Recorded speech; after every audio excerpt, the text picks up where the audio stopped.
tomar la decisión de decir, te vas y no te pago nada.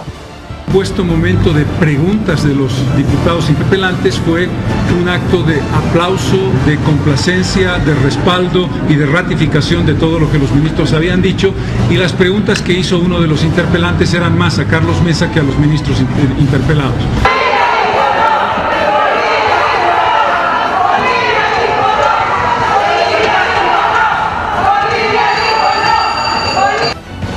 Ese juicio de responsabilidades debe ampliarse a la gestión de Eduardo Rodríguez Belcé y a la gestión de Evo Morales Ayma. Si se quiere buscar la verdad, eso es lo que se tiene que hacer.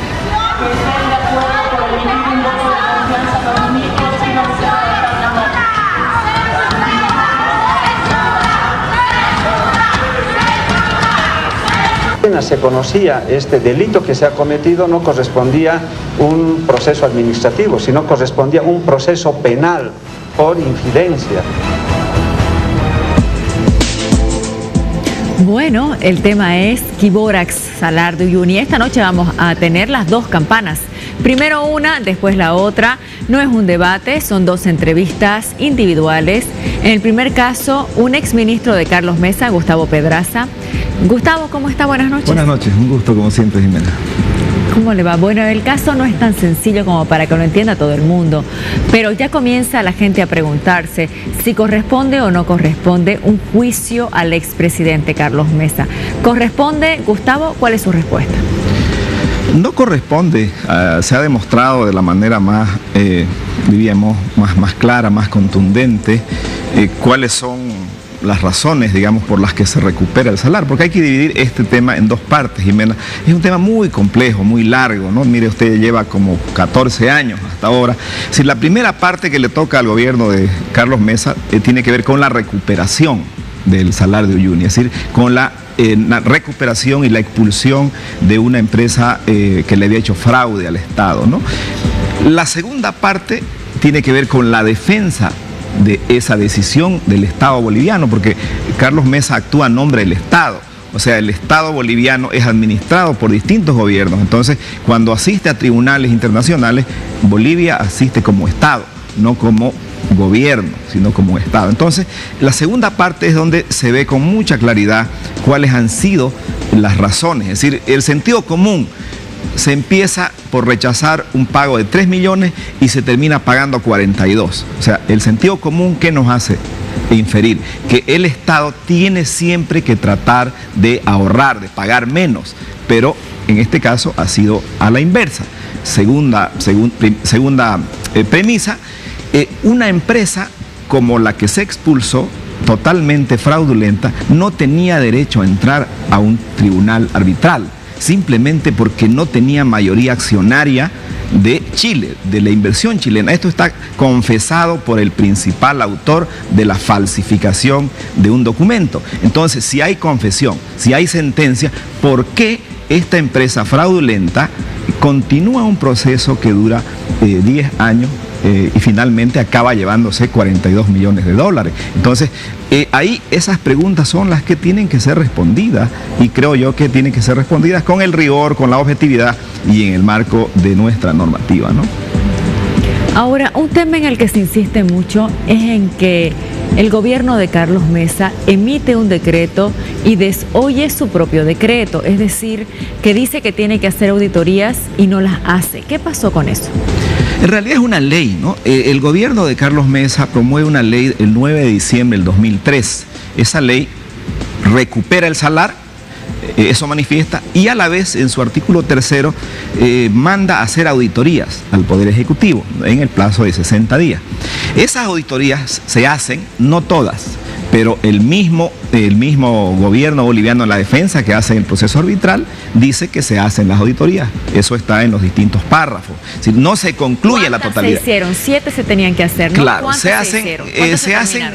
hace la auditoría minera, se hace creo que la laboral. Yo no conozco mucho, Jimena, porque entre otras cosas yo no era ministro en esa época. Es decir, a mí me han denunciado por un hecho donde yo no estaba presente. Es decir, estos hechos que les estoy comentando se dan entre diciembre, enero, febrero, marzo, y yo no era ministro en esa época. Yo fui ministro recién el 13 de abril, ¿no? Entonces, yo sinceramente no conozco en profundidad estos hechos. Le pregunto porque esto no ahora, me tocó Gustavo. vivir, ¿no? ¿Corresponde que usted esté en el caso si no era ministro en ese momento? Bueno, la justicia tiene que decirlo, pues, ¿no? O sea, por razones de sentido común, ¿qué infiere uno? Si yo no estaba presente físicamente, no he podido ni omitir ni hacer, porque yo no era autoridad en ese rubro en ese tiempo. Efectivamente, yo firmo un decreto al mes que ingreso, al mes y 10 días que ingreso, firmo un decreto, pero yo no tengo nada que ver con todos estos meses, estas semanas, donde se hacen auditorías y donde algunas se hacen a tiempo, otras no, etcétera, etcétera. Pero el tema de fondo aquí, Jimena, es que ese gobierno, el de esa época, ese gobierno de Ciudadanos, toma la decisión soberana de recuperar un recurso natural. O sea, mire usted, ¿cuál es la intención de ese gobierno? Recuperar el salar de las manos de una empresa que lo había adquirido fraudulentamente. Entonces, ¿qué hubiera pasado si no se recuperaba el salar? Ahora, después de 15 años, ¿cómo hubieran sido las condiciones del salar de Uyuni? ¿Hubiera existido? ¿Nos hubiéramos podido tomar esa foto? Es decir, tenemos también que hacernos esa pregunta para valorar de verdad cuál fue y en qué momento se tomó esa decisión de proteger el salar de Uyuni y expulsar a esta empresa. Lo que sucede es que este triste caso, lastimosamente debo decirlo así, es uno más de los tantos que hay en nuestro país de fraude, de corrupción, de saqueo. Y en el siglo XXI, mire usted, una empresa que empieza, dos ex autoridades, un ex viceministro de minería y un ex director jurídico, saben dónde hay mineral, dónde hay riqueza mineral, promueven una ley, sacan la ley, hacen una empresa, se hacen conceder concesiones mineras en ese lugar que ellos sabían que había harto mineral, venden ese mineral porque no tenían dinero para sacarlo, y esta empresa chilena que les compra después es expulsada conjuntamente también con la sociedad de ellos, porque no tenían licencia ambiental, no habían pagado impuestos, no tenían en orden sus documentos para defender sus concesiones, y de pronto cuando son expulsados ven otra oportunidad de negocio. Es decir, falsifican un documento, le vamos a sacar dinero al Estado, vamos a hacerle creer al tribunal arbitral que nosotros somos accionistas chilenos mayoritarios, y el Estado no defiende, sigue el curso, y de haber invertido $800.000 el 2001, acaban con $42 millones el 2018. Es decir, es gran negocio, el mejor negocio de su vida. En vez de seguir invirtiendo en concesiones mineras, los señores invirtieron en fraguar documentos, en falsificar y en estafar, y se fueron con $42 millones. Entonces, ¿de 800.000 que invirtieron, dice usted? Eso es lo que dicen los documentos, las valoraciones que se hacen, ¿no? Ahora la pregunta, usted dice que por lógica no correspondería que usted esté en el juicio, ¿correcto? Correcto. Ahora le pregunto, por lógica, si se decide enjuiciar a Carlos Mesa, ¿corresponde que se enjuicie también a Rodríguez Belcé? Cada individuo, cada gobierno tiene sus propias particularidades, pero el sentido común nos hace inferir también que deberían estar presentes el expresidente Rodríguez Belcé y también el presidente Morales. No enjuiciado, pero porque los tres gobiernos, o sea, les toca sus gestiones en este proceso que dura 15 años, ¿no? Es decir, desde 2003 hasta el 2018. Entonces, cada uno interviene. Nosotros, en el gobierno que me tocó participar, ¿qué hicimos? Recuperamos el salar, tomamos la decisión de recuperar el salar. En parte, el gobierno de Rodríguez Belcé le toca también alguna parte de la gestión de las negociaciones amistosas, y en gran parte, a partir del 2006, al actual gobierno le toca la defensa que dura 12 años, ¿no? Y en esos 12 años se cometen, la prensa lo ha reflejado, es decir, yo no voy a volver a decirlo, la prensa ha reflejado y la gente se ha instalado en su cabeza qué es lo que ha sucedido, todo el tema de la cifra, el tema de la filtración de los documentos, y hay un tema gravísimo que no sé si la verdad es que la prensa no lo ha reflejado de esa manera: la negociación del desistimiento penal. El Estado boliviano, cuando descubre que se falsifica un documento, inicia un juicio penal, encarcela o sanciona a una persona, y 9 quedan con fianza sin sanción. Cuando se emite el fallo en 2015, el 2016, el gobierno boliviano, la Procuraduría, negocia el desistimiento, es decir, les perdona el delito. el Estado boliviano les perdona el delito a los abogados chilenos, a los empresarios chilenos, por haberle estafado, por haberle robado 42 millones de dólares, les perdona el delito y fruto de eso se disminuye en alguna medida este pago de compensación. Entonces, cuando el ministro de Justicia dice, ¿por qué no se pagó los 27 millones de dólares? Les preguntan. Cuando se arregló el 2016, él dice, porque el señor David Moscoso, reo rematado, sancionado con 2 años de cárcel por estafar al Estado, le manda una carta al hombre más poderoso del tema de justicia en Bolivia, diciéndole que no acepta los 27 millones y que ese dinero tiene que ser completo, pero además que no le dé dinero a Quibórax, que el pago debería ser solo a él, a su empresa. Con esto el señor Moscoso confirma de que el dueño verdadero, o sea, como era el 2001, el dueño verdadero y mayoritario en la empresa es él y no es la chilena. Entonces, ¿cómo es posible que el ministro de Justicia acepte imposición de un reo rematado?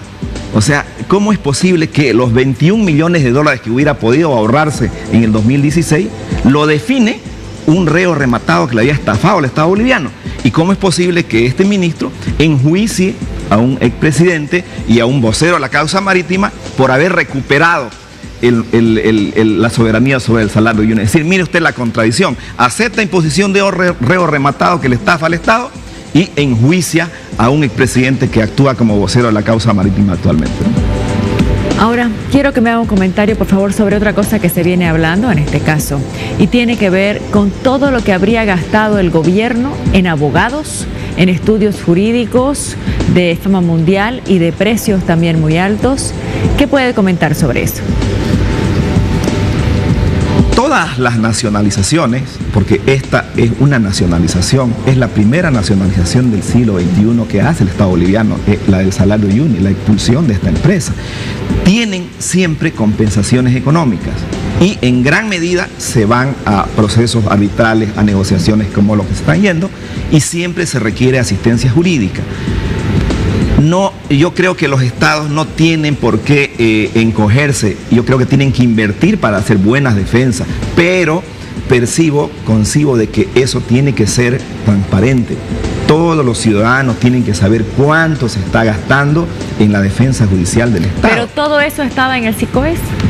Yo la verdad es que no conozco, sinceramente. No, lo que he visto es que el procurador ha dicho que esa es una información no disponible, que hay un decreto supremo incluso que se ha aprobado para no dar al público esa información.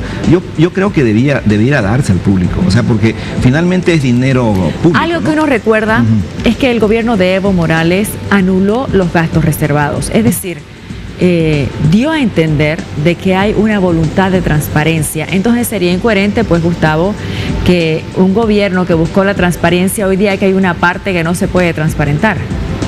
Usted lo ha dicho, Jimena, y yo me siento expresado en lo que usted ha dicho. Sinceramente, deberían ser transparentes todas las cuentas del Estado. Todas, porque por algo desaparecieron los gastos reservados, ¿no? Claro, el principio de la desaparición, de la eliminación de ese decreto que autorizaba gastos reservados, era que todos los gastos que haga el gobierno sean conocidos. Entonces, si hay altos honorarios que se pagan a bufetes internacionales, sí, que sean conocidos, porque al final de cuentas, ¿por qué no deberíamos conocer cuánto se está gastando si es una inversión para defender los intereses del Estado? Asumimos que es para eso. Entonces, con mayor razón, debería conocer la población boliviana cuánto es lo que se invierte, así como sabemos cuánto se invierte en carreteras, en puentes, en hospitales, deberíamos saber cuánto se invierte en pagar abogados para negociar o defender, digamos, al Estado de las nacionalizaciones que se han hecho, ¿no? Ahora, esto es algo que se les reclama a este gobierno, ¿no? Pero los anteriores gobiernos tampoco tenían un afán de transparencia, Gustavo, es decir, habían gastos reservados, incluso en el gobierno del que usted fue parte, había gastos reservados. Todos los gobiernos, es decir, incluido este, no han logrado una transparencia total. Y me parece que ese es el gran desafío de los políticos, no solo en el gobierno nacional, Jimena, sino en los gobiernos municipales. Claro, pero yo digo en este caso de alguien como Carlos Mesa, ¿no?, que enarbola valores, etcétera, él también tuvo gastos reservados.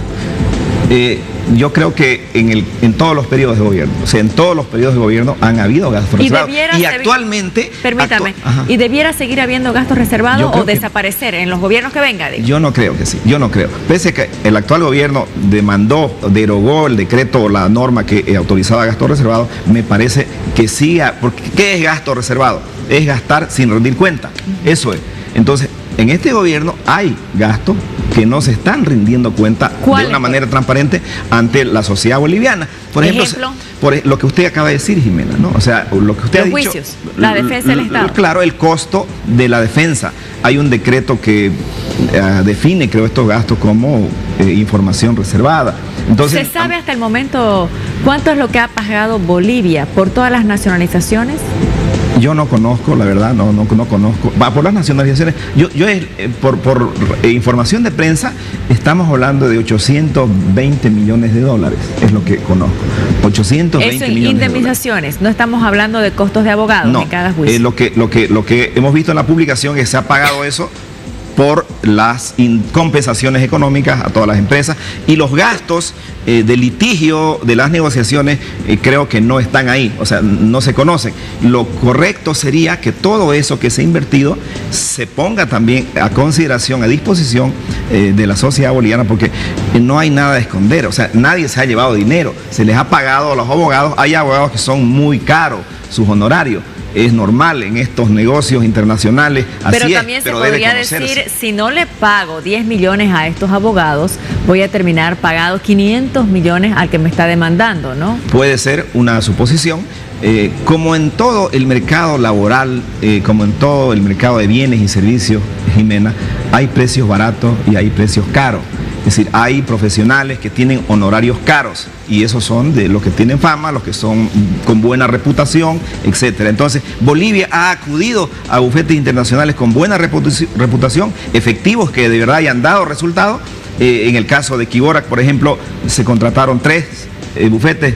¿Cuál es el resultado final? Pero no dio los resultados. Efectivamente, ahí estamos viendo, ¿no? O sea, ¿por qué no dio resultado? ¿Dónde estuvo el error? ¿Dónde estuvo la razón? Porque cuando las autoridades actuales dicen, lo que pasa es que el decreto del gobierno de Carlos Mesa estaba mal hecho, y en todo el proceso de defensa, Jimena, el proceso del expediente, del proceso arbitral, la defensa boliviana siempre defendió el decreto, que ahora lo califican de ilegal. Ya lo explicaron eso, ¿no? Claro. ¿Cómo podemos defender la posición de Bolivia diciendo que el decreto estaba mal, dijeron? Bueno, ante el derecho, Jimena, hay una sola verdad. Ese es un principio universal del derecho, ¿me entiende? No. Entonces, ¿usted cree que Bolivia debió pagar los 150 millones que pagaron al comienzo? No, debió pagar los 3 millones en el año 2008.